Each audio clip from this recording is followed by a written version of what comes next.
जाई ही कठिन समैया हो, कट जाई ही कठिन समैया हो।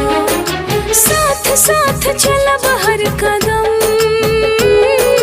साथ साथ चलब हर कदम, बन के रहब तोहार परछैया।